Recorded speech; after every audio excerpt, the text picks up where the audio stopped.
2026 election வரப்போகுது. அதுல வந்து எந்த கட்சி வரும்னு நீங்க நம்புறீங்க? ரெட்டையில தான் வரும்னு நினைக்கிறேன். கடந்த 3 வருஷமா பாத்தீங்கன்னா 3 எலெக்ஷன்லயும் டிஎம்கே தான் ஜெயிச்சிருக்காங்க. ஆமா ஆமா ரெட்டையில தான் வருவாங்கன்னு நீங்க நம்புறீங்களா? ஆமா. இவர் வந்து விஜய் வந்து நானும் எனக்கும் டிஎம்கேக்கு தான் போட்டிக்கிறாங்க. விஜய் வருவாரா வர மாட்டாரா?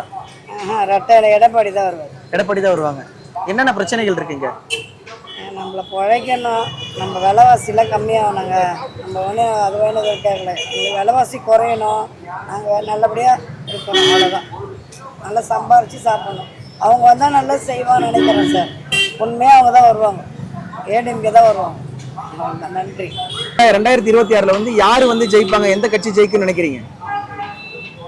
யார் வந்தாலும் சந்தோஷம்தான். என்ன யார் வந்தாலும் நம்ம கட்டளை கிடையாது. அதெல்லாம் ஒருத்தர் இருக்கிறான்ப்பா. யார் வரணும் அவங்க வந்தால் தீரும். இப்போ டிவிக்கு விஜய் ஜெயிச்சா உங்களுக்கு நல்லது பண்ணுவார் நம்புறீங்களா? அதான் சொல்கிறேண்ணே, யார் வந்தாலும் நல்லது பண்ண போகிறாங்க. அவ்வளோதான். 2026 எலெக்ஷன்ல வந்து எந்த கட்சி இந்த தொகுதிக்கு வந்து ஜெயிப்பாங்க நீங்க நம்புறீங்க? டிஎம்கே தான் வரும். டிஎம்கே தான் வரும். இப்போ வந்து விஜய் சொல்றாரு, டிவிகே விஜய் டிஎம்கேக்கும் டிவிகேக்கு தான் போட்டின்னு சொல்றாரு. அவர் வர மாட்டாரா? இல்ல அவர் டிஎம்கேக்கும் விஜய்க்கு சம்பந்தமே இல்லை. அவரெல்லாம் எந்த மொழியா இருக்கிறார்? இவரு போய் அவர்கிட்ட சமமா ஒப்பிட முடியுங்களா? அவர் நேற்று வந்தார். இவங்க 75 வருஷம் பழமையான ஒரு கட்சி. அதுல வந்து எல்லாத்துலயும் அவங்க வந்து எல்லா ஆளுமை எல்லாத்துலயும் அவங்க திறமைசாலிங்க, அனுபவம் உள்ளவங்க. ஒரு சாதாரண மனுஷனுக்கு என்ன தரணும் இல்ல அவங்களுக்கு தேவையானதெல்லாம் இவங்களுக்கு தான் தெரியும். விஜய்க்குலாம் ஒன்று சினிமா நடிச்சு வந்து இப்போ வந்து அவங்களுக்கு எதிர்ப்புன்னு சொல்றதுக்கு ஒரு ஒரு லெவல் வேணாவா? தொகுதி இப்போ வந்து ஏன்னா எல்லா கட்சியும் உடஞ்சி போச்சு. இருக்கிறதுலே உண்மை பார்த்தீங்கன்னா இப்போ எந்த கட்சியும் ஆப்போசிட்ல இல்லை. இப்போ டிஎம்கே விட்டா வேற எந்த கட்சியும் இல்லை. ஏடிஎம்கே எல்லாமே ஆல்ரெடி உடஞ்சி போச்சு. இப்போ இருக்கிற மற்ற கட்சிகள்லாம் ஏற்கனவே கிடையாது. இப்போ வந்து மெஜாரிட்டின்னு எடுத்துன்னு போனால் இப்போ விஜய் கட்சிக்கு தான் ஆதரவு. எல்லாருமே நிறைய யங்கஸ்ட் வந்து ஆதரவு கொடுத்துருக்குறாங்க. அப்படி பார்க்குற வகையில் பார்த்தீங்கன்னா ஒரு எதிர்கட்சி வரதுக்கான வாய்ப்புகள் இருக்கு. அதாவது 2026 எதிர்கட்சியா வரதுக்கு வாய்ப்பு இருக்கு. ஆனா டிஎம்கே தான் வருவாங்கன்னு நீங்க சொல்றீங்க. அது 100%. அதில் வந்து மாற்று கருத்தே கிடையாது. ஏன்னா சீனியாரிட்டி ப்ளஸ் வந்து எல்லாத்தையும் தெரிஞ்சவர், இது கூட ஆளுநர். அவங்க அப்பா ஆளி கூட இப்போ இவரும் வந்து கரெக்டாக தான் ஹேண்டில் பண்ணியிருப்பாரு. எந்த விதமான குறைபாடு இல்லை. நிறைய குறைகள் அதுக்கு அரசியல் பார்த்தா குறைகள் நிறைய இருக்கும். அந்த குறைகள்லாம் இருக்காம நேரில் பார்த்தோன்னா அவர் மட்டும்தான். இப்போ இங்க சேப்பாக்கம் தொகுதியில் வந்து பாத்தீங்கன்னா நிறைய ஆபத்தான கட்டிடங்கள் இருக்கு. இது அதாவது வரம்பு மீறி கட்டப்பட்ட கட்டிடங்கள் இருக்கு. குப்பை அகற்றுதல்ல வந்து சிக்கல் இருக்கு. கூட்ட நெரிசல் அதிகமா இருக்கு. இன்னும் பாத்தீங்கன்னா சுற்றுலா பயணிகளோட எண்ணிக்கை அதிகமா இருக்கிறதுனால பார்க்கிங் ஏரியாஸ் வந்து சரியில்லை அப்படிங்கிற நிறைய குறைகள் இருக்கு. அது இருக்கு பார்க்கிங் குறைகள் வந்து நிறைய இருக்கு. ஏன்னா 20 வருஷமாவே இருக்கு. அது வந்து இந்த இடம் வந்து ஆக்சுவலா வந்து கலைஞர் தோழர் வந்து இந்த பிரிட்ஜ் வந்து இந்த இடத்துக்கு போடுறேன்னு சொன்னதான். அது வந்து அதுக்கப்புறம் என்ன ஆச்சுன்னா இடம் சுருக்கி போச்சு. கட்டணம் வந்து பிரிட்ஜ் அங்கே போயிடுச்சு. ஆனால் இந்த இடத்துக்கு ஒரு சேஃப்டியான ஒரு போலீஸ்காரங்களை போடணும்னு நாங்களும் கம்ப்ளைண்ட் பண்ணியிருக்கோம். தொகுதி எம்எல்ஏட்டையும் கொடுத்துருக்குறோம். இது வந்து பராமரிப்பு இந்த மீசாப்பேட்டை தொகுதியும் இந்த ஐசோஸ் முனையும் கொஞ்சம் சீர்படுத்தினா உண்மையிலேயே நல்லாயிருக்கும். இந்த தொகுதி வந்து நல்லா தான் இருக்குது. ஆனால் இது இந்த வகையில் பார்த்தீங்கன்னா டிராஃபிக் வயலன்ஸு குப்பெல்லாம் நல்லா எடுக்கிறாங்க. அதெல்லாம் ஒன்றும் பிரச்சனை கிடையாது. இது வயலன்ஸ் இருக்கிறதுனால இருக்குதுன்னா அந்த குப்பைகள் வந்து தெரியுது. ஏன்னா ரோட்டில் பார்த்தீங்கன்னா வண்டிங்க வந்து நிறைய ஜாம் ஆகுறதால சில குப்பைகள் வந்து அதில் சேரதான் தெரியும். ஏன்னா போகிறவன் இப்போ எல்லாம் எல்லாருக்குமே வந்து மனசில் எதுவுமே கிடையாது. வண்டியில் எடுத்துன்னு வராங்க, அப்படியே ரோட்டில் கூப்பிட்டு போகிறாங்க. இப்போ குப்பை தொட்டி வச்சு கூட வண்டியில் நீங்கள் பார்த்தீங்கன்னா சில டைமில் சில கேமராவில் செக் பண்ணி பாருங்க, ஆட்டோவில் உட்காந்துனே போகிறாங்க, அப்படியே தூக்கி வண்டி ரோட்டில் போட்டு போகிறாங்க. பிரிட்ஜு மேலே ஏறுறாங்க, 2 வீலர் வச்சுன்னு போகிறாங்க, 2 வீலர்லேருந்து அப்படியே தூக்கி போகிறாங்க. அப்போ அது என்ன ஆகுது, அது காற்றடிச்ச போது அந்த கலைஞ்சி அந்த குப்பையெல்லாம் வந்து ரோடுக்கு வருது. அப்போ பெருக்கிறவங்க மேலே நம்ம என்ன குறை சொல்றோம்? இந்த 5 ஆண்டு டிஎம்கே ஆட்சியில உங்களுக்கு எதுவும் குறைகளா தென்படலையா சார்? குறைகள்னு பார்த்தா எல்லா கட்சியிலையும் இருக்கு. நமக்கு தேவை நம்மளோட சேஃப்டிக்கு என்னென்ன பண்ணுறாங்க. முஸ்லீம்ஸ்களுக்கு ஆதரவு கொடுக்குறாரு. மற்ற மக்களுக்கு என்ன செய்யணுமோ சில விஷயங்கள் வந்து அரசியலை செய்ய முடியாது. எல்லாம் வாக்குறுதிகள் கொடுக்கலாம், ஆனால் செய்யலை. அது கொஞ்சம் கொஞ்சமாக செய்கிறேன்னு சொல்லியிருக்காரு. இபிஐ வந்து கட்டணத்தை நாங்கள் ரெக்வஸ்ட் பண்ணுறோம். இபிஐ வந்து மாதம் ரிப்போர்ட்ஸ் எடுக்கிறேன்னாரு, அது எடுக்கலை. அது கொஞ்சம் மாதம் எடுத்தாருன்னா நல்லாயிருக்கும். இன்னும் அவருக்கு வந்து எல்லாருமே சப்போர்ட், பப்ளிக் சப்போர்ட் இன்னும் அதிகமாக கிடைக்கும். நிறைய போராட்டம்ஸ் பார்க்குறோம், நிறையா வந்து பிரச்சனைகள் சந்திக்கிறோம் ஆட்டோ டிரைவர்ஸ் எல்லாம். அதுலேருந்து நாங்கள் கோரிக்கை வைக்கிறது எதுவுமே வந்து யாரும் அதை பற்றி பெருசாக கொண்டு போகிறது இல்லை. அது என்ன காரணம் எது? ஏன்னா இப்போ பைக் டாக்ஸிக்கு ஆதரவு கொடுக்குறாங்க. இப்போ பைக் டாக்ஸிக்கு ஆதரவு கொடுக்கும்போது அந்த பைக் டாக்ஸி நிறுவனம் தடை பண்ணிட்டாங்க. 2 வீலர் தடைன்னு சொல்லிட்டாங்க. போலீஸ்காரன் பிடிச்சா 10,000 ஃபைன்ன்றாங்க. அது டைரக்டா ரேபிடோவே தடை பண்ணலாமே. அதையே நாங்க இப்போ எங்களுக்குள்ள தானே சண்டை வருது, டிரைவர்ஸுக்கும் வந்து ஆட்டோ டிரைவர்ஸ்க்கும் தானே சண்டை வருது. அது ரேபிடோக்காரங்க டைரக்டா தடை பண்ணிட்டாங்கன்னா அது எந்த ஒரு பிரச்சனையும் வரப்போறது இல்லை, டாக்ஸி ஓட்ட போறது இல்லை, அவங்க பண்ண அவங்க வேலையை பார்க்க போறாங்க. ஆனா அந்த தடையை பண்ண மாட்டேன்றாங்க. அதை பத்தின மனு ஏதாவது கொடுத்துருக்கீங்களா? நிறைய கொடுத்தாச்சு, நிறைய கம்ப்ளைண்ட் பண்ணியாச்சு, நிறைய மனுவும் கொடுத்தாச்சு. ஆனா அதுக்கு எந்த ஒரு போக்குவரத்து இருந்து ரெஸ்பான்ஸ் சங்கத்துல இருந்து ஆல்ரெடி வந்து பிரச்சனைக்கு போயிட்டு சங்கத்துல இருந்து லெட்டர் கொடுத்து சிஐடி சங்கம் எத்தனை வாட்டி ஆர்ப்பாட்டம் பண்ணியிருக்கு, அதை பத்தி கோரிக்கை எடுக்கிறேன்னு சொல்லியிருக்காங்க. அதுக்கப்புறம் தான் வந்து இந்த 10,000 ரூபாய் ஃபைன் போட்டு பிடிக்கிறேன்னு சொன்னது. ஆனா அவரு லாஸ்டா என்ன சொல்றாங்கன்னா, நீங்க பிடிச்சி கொடுங்க போலீஸ்காரங்கிட்ட, நாங்க ஃபைன் பண்றோம். அப்போ நாங்க பிடிச்சி கொடுக்கறதுக்கு போலீஸ்காரங்க எது? அதுதான் பிரச்சனை. ஏன்னா இப்ப இந்த ஆட்டோ இது 2 வீலர் டாக்ஸி வந்து எந்த கட்சி வந்தா நீங்க உங்களோட கோரிக்கையை நிறைவேற்றுவாங்க? அது நாங்க கரெக்டா சொல்ல முடியாது. அது வந்து இப்போ கட்சிக்காரங்க எல்லாம் சொல்லுவாங்க, எலெக்ஷன் டைம்ல நாங்க கோரிக்கை எடுத்துக்கிறோம், நீங்க வந்து எங்களுக்கு வாக்கு செலுத்துங்க, நாங்க வந்து அதை பண்ணுவோம் அப்படின்னு சொல்லுவாங்க. பட் அது நேர்பரா இருக்கும்னு பார்த்தா இப்ப கரண்ட்ல இருக்க கட்சி வந்து எவ்வளவோ எல்லாத்தையும் சப்போர்ட் பண்ணிட்டு இருக்காங்க. இந்த ஆட்டோ சங்கம் கட்சியா அதுலதான் இருக்கு. அதுக்கே அவங்க ரெஸ்பான்ஸ் பண்ணல. அது ரெஸ்பான்ஸ் பண்ணியிருந்தாங்கன்னா எங்களுக்கு இப்போ ஆட்டோ ஓட்டுற எல்லாத்துக்கும் வந்து ஒரு பெரிய ஒரு ஆறுதலாக கிடைச்சிருக்கும். ஆனா எந்த ஒரு ரெஸ்பான்ஸ், மீட்டர் கட்டணம் பார்த்தீங்கன்னா 25 இருக்கு, இபி பில்லு ஏறி இருக்கு, ஆனா ஆட்டோட எந்த ஒரு பில்லும் ஏறல.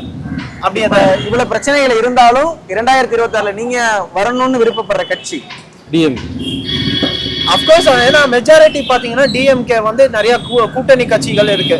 எதிர்கட்சி தலைவரா வந்து விஜய் வரணும்ன்றது எல்லாரோட இது ஆதரவு. ஏன்னா ஏடிஎம்கே வந்து கட்சியே இல்லாம போயிடுச்சு, இப்போ நிறைய பாலிடிக்ஸ் இஷ்யூஸ்னால கட்சி இல்லாம போயிடுச்சு. அதனால நெக்ஸ்ட் எலெக்ஷன்ல வேணா வரதுக்கான வாய்ப்பு.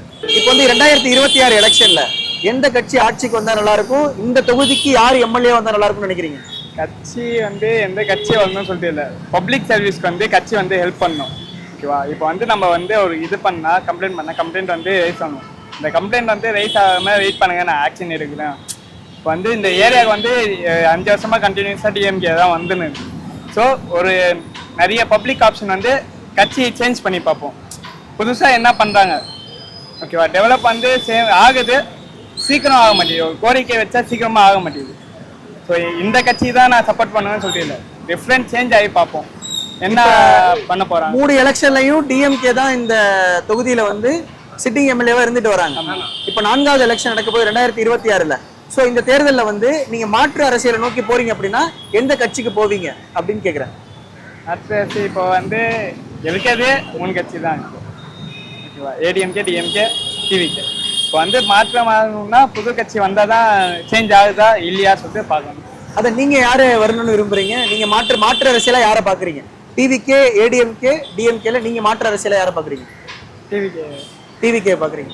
சரி, ஓகே. இப்போ வந்து 2026 எலெக்ஷன்ல வந்து உதயநிதி ஸ்டாலின் இதே தொகுதியில் நிக்கிறாங்க. இதே தொகுதியில வந்து விஜய் அவர்களும் போட்டிடுறாரு அப்படின்னா விஜய் அவர்கள் ஜெயிப்பார் நீங்க நினைக்கிறீங்களா?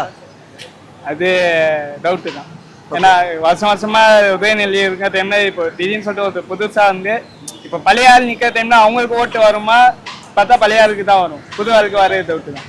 நிறைய பேர் விஜய்க்கு வந்து ஃபேன்ஸ் இருக்காங்க, அவங்க இது விஜய்க்கு வந்து ஃபேன்ஸ் இருக்காங்க. ஸோ அது பேஸ் பண்ணியும் வரலாம் சான்ஸ் இருக்கு. சரி, ஓகே. 2026 எலெக்ஷன்ல விஜய் சிஎம் ஆயிட்டு வரா? தெரியல, அது பார்க்கணும். சரி, ஓகே. ஆனா எந்த கட்சி சிஎம் ஆகிறதுக்கு வாய்ப்பு இருக்கு, எந்த கட்சி ஆட்சி அமைக்க வாய்ப்பு இருக்கு நீங்க நினைக்கிறீங்க தமிழ்நாடு முழுக்க? டிஎம்கே தான். Thank you bro. 2026 எலெக்ஷன்ல வந்து எந்த கட்சி வந்து இந்த தொகுதியில ஜெயிக்கும்னு நினைக்கிறீங்க நீங்க? டிஎம்கே தான். டிஎம்கே தான் ஜெயிக்கும். இப்போ வந்து விஜய் வந்து சொல்றாரு டிஎம்கேக்கு டிவிகேக்கு தான் போட்டின்னு சொல்றாரு. ஏன் விஜய் ஜெயிக்க மாட்டார் அந்த தொகுதியில? இல்ல, போட்டி இருக்கலாம், ஆனா ஜெயிக்கணும்ன்றது பாசிபிலிட்டி இல்லை. ஓகே. இப்போ விஜய் சைடுல இருந்து யாரை கேண்டிடேட்டா நிப்பாட்டுவாங்கன்னு எதனா ஐடியா இருக்கா உங்களுக்கு? இல்ல, அதுக்கான இந்த ஐடியா. சரி, ஓகே. இப்போ நீங்க திரும்பவும் டிஎம்கே தான் இங்க வரணும்னு ஆசைப்படுறீங்க, விரும்புறீங்க. இந்த தொகுதிக்கு அவங்க என்னென்ன பண்ணிருக்காங்க? ஆல்மோஸ்ட் நிறைய பண்ணியிருக்காங்க, எல்லாம் ஒன்னொன்னா சொல்ல முடியாது. இப்போ வந்து கடந்த 3 எலெக்ஷன்லையும் பாத்தீங்க அப்படின்னா டிஎம்கே தான் இந்த தொகுதியில ஜெயிச்சிருக்கு. 2026 எலெக்ஷன்ல எந்த கட்சி ஆட்சிக்கு வரும் நீங்க நினைக்கிறீங்க? உதயநிதி ஸ்டாலின் தான் வருவார். இப்ப திரும்பவும் 2026 அவர் தான் உதயநிதி ஸ்டாலின் தான் வருவார். இந்த தொகுதி எந்த தொகுதி அப்படின்னு இந்த தொகுதியை பொறுத்தவரையும் உதயநிதி ஸ்டாலின் தான் வருவார். இப்போ வந்து 2026 எலெக்ஷன்ல வந்து டிவிகேக்கும் டிஎம்கேக்கும் தான் போட்டி அப்படின்னு சொல்லி விஜய் சொல்றாரு. இப்ப விஜய் வரமாட்டாரு அந்த தொகுதியில? விஜய்க்கு எல்லாம் இந்த ஏரியால வாய்ப்பு கிடையாது, உதயநிதி ஸ்டாலின் தான் வாய்ப்பு. இப்போ வந்து உதயநிதி ஸ்டாலின் ஒரு ஸ்டார் கேண்டிடேட்.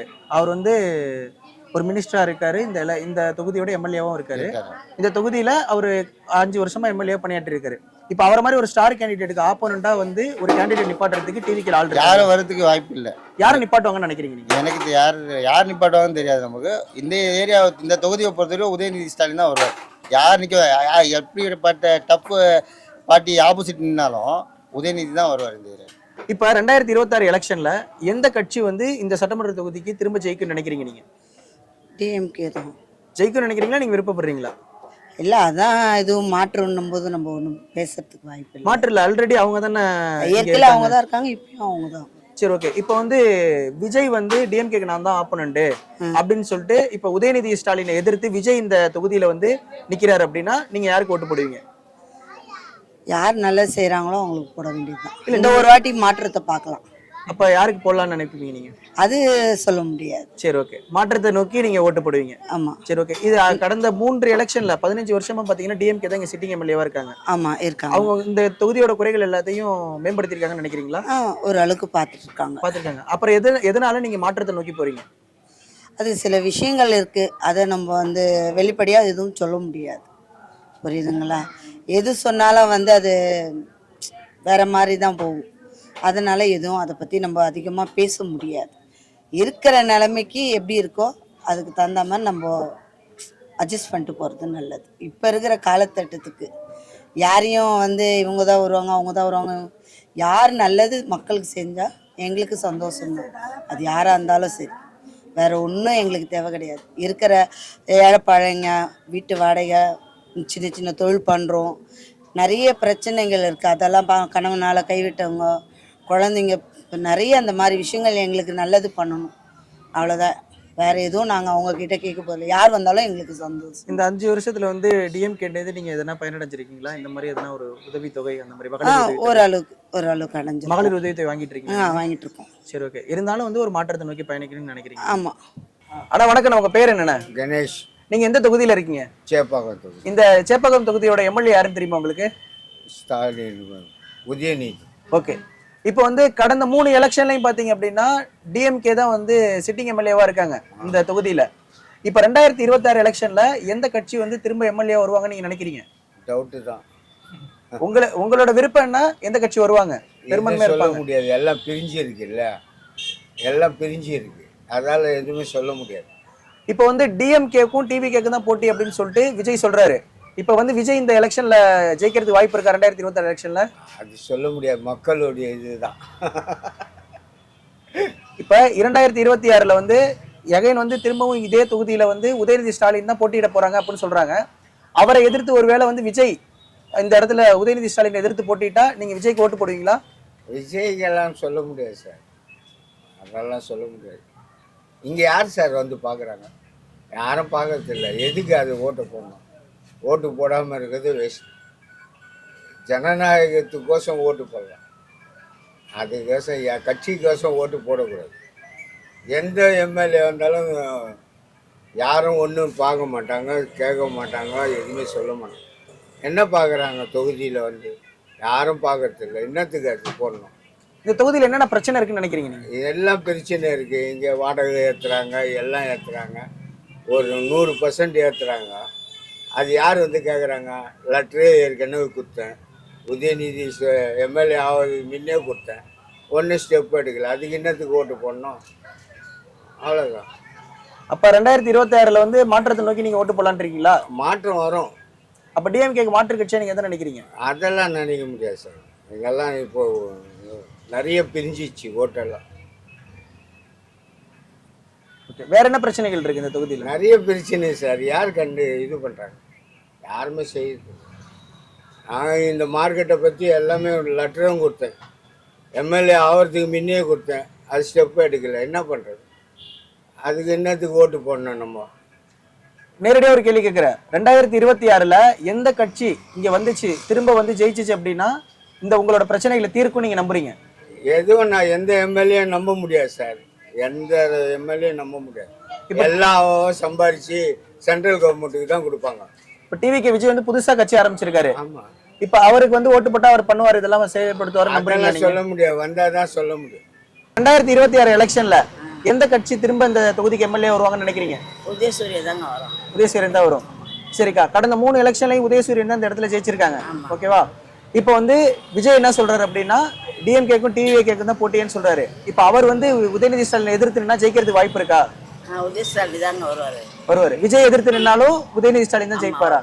சரி, ஓகேக்கா. இங்க வேற எதனா பிரச்சனைகள் இருக்கா உங்களுக்கு? எந்த பிரச்சனை எங்களுக்கு எல்லாமே உதயஸ்டாலின் நல்லா பண்ணி தராங்க. இந்த தொகுதியில் எங்களுக்கு எல்லா வசதியும் பண்ணி தராங்க, எல்லாம் செய்கிறாங்க. அதனால நாங்கள் அவருக்கு தாங்க போடுவோம். 2026 எலெக்ஷன்ல நீங்க யாருக்கு சப்போர்ட் பண்ண போறீங்க? நான் விஜய்க்கு தான் சப்போர்ட் பண்ணுவேன். விஜய்க்கு தான் சப்போர்ட் பண்ணுவீங்க. அப்ப 2026 எலெக்ஷன்ல வந்து சேப்பாக்கம் தொகுதியில வந்து விஜய் போட்டிட்டார் அப்படின்னா உங்க ஓட்டு யாருக்கு போடுவீங்க? விஜய்க்கு தான். விஜய்க்கு தான் போடுவீங்க. இப்ப ஆல்ரெடி இங்க இருக்கிறாங்களா டிஎம்கே எம்எல்ஏ இருக்காங்க, அவங்க பேர் தெரியுமா யாருன்னு? ஸ்டாலின் தான் இருக்கிறாரு. ஓகே, உதயநிதி ஸ்டாலின். ஸ்டாலின். இப்ப உதயநிதி ஸ்டாலின் நிக்கிறாரு, அதே இடத்துல வந்து அவரை எதிர்த்து விஜய் நிக்கிறாருன்னா உங்க ஓட்டு வந்து யாருக்கு? விஜய்க்கு தான். விஜய்க்கு தான். சரி, எந்த ரீசன்னால இப்ப 3 எலெக்ஷன்ல வந்து பாத்தீங்க அப்படின்னா 15 வருஷமா டிஎம்கே தான் சிட்டிங் எம்எல்ஏ இருக்காங்க, எந்த காரணத்தினால நீங்க விஜய்க்கு ஓட்டு போடணும்னு நினைக்கிறீங்க? விஜய் ரசிகர் விஜய்க்கு போட் போடுறேன்னு ஆசை இருக்கு. ஆனா நல்லா பண்ணுவாரு மக்களுக்கு. அது தொகுதியில உள்ள பிரச்சனைகள் எதனா இருக்கு, அதை சரி பண்ணுவாருன்னு நினைக்கிறீங்களா? இந்த பிரச்சனைகளை விஜய் வந்து நல்லா சரி பண்ணுவாரு. எல்லா பிரச்சனை எந்தெந்த பிரச்சனைகள் சரி பண்ணுவாரு? விவசாயிக்கு வந்து நல்லா பண்ணுவாரு. இல்ல, உங்க தொகுதியில எந்தெந்த பிரச்சனைகளுக்கு பண்ணுவாரு? விவசாயிக்கு நல்லா பண்ணா அது போதும் ப்ரோ. வந்து எடப்பாடி வந்தாதான் நாடே நல்லா இருக்கும். ஓகே, ஆமா. வேற எவன் வந்தாலும் ரோட்ல பொம்பளோட போக முடியாது. நான் ஒன்னும் ஓப்பனா சொல்றேன். அப்ப 2026 எலெக்ஷன்ல வந்து எடப்பாடி அவர் தான் வருவாரு. நான் ஓப்பனா சொல்றேங்க, எழுதியே தரேன். அப்புறம் என்ன பேர் சாப்பிட்டா ஊட்டப்படுத்து, நான் வெளியே வரல.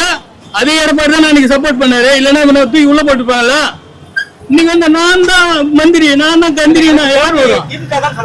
விஜய் வந்து ஏடிஎம்கே எனக்கு போட்டின்னு சொல்லல, டிஎம்கேக்கும் டிவிகேக்கு தான் போட்டின்னு சொல்றாரு. எந்த போட்டியாருடா எடப்பாடி வந்தா நல்லா இருக்கும் நாடு. அதான் ஒரே வார்த்தை.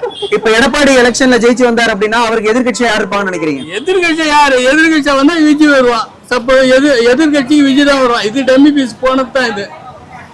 அது போயிடும். விஜய் தான் எதிர்கட்சியா வந்தா வருவான்.